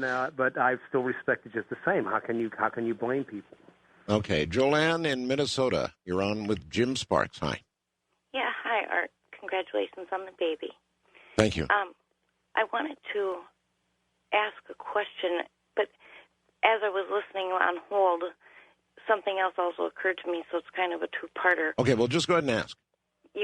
First, you suggested that they created us, and yet you stayed away from the whole idea of religion, which I found very weird. Probably, ma'am, because he did go on ahead to answer the second question. Okay. My second question would be, did they ever intimate or suggest that there was anything beyond here? Do we have spirits and souls? And when you talked about seeing yourself pass by pass by pass, how do you know that wasn't you? I tread dangerous territory when I talk about that, because there are those who deeply believe in reincarnation. I don't have a problem with that, but in this case, that's not what I was being shown. It was family members. Also, in the last scene, which we kind of ran out of time, they showed these ape-like creatures foraging in what looked like the African savanna, And the reason I say that, it kind of fascinated me that it was that scenery because you could see the trees that kind of grow sideways over there that are unique to that area. Yes. These things looked between monkeys and people, something I've never seen on any documentary. And the message was that they had, that's why I shy away from it, because I was angry at this for a long time, not so much now. But the message from that was that they genetically altered these creatures to make what we are today. So, yes, they're claiming responsibility to a certain degree for that. All right. Maybe we can squeeze in one more. Diane in Washington, you're on with Jim. Yes, Art and Jim. Art, a long time ago you did a show with a guest on who simply said, if you want to go to another planet, simply ask. You remember that show?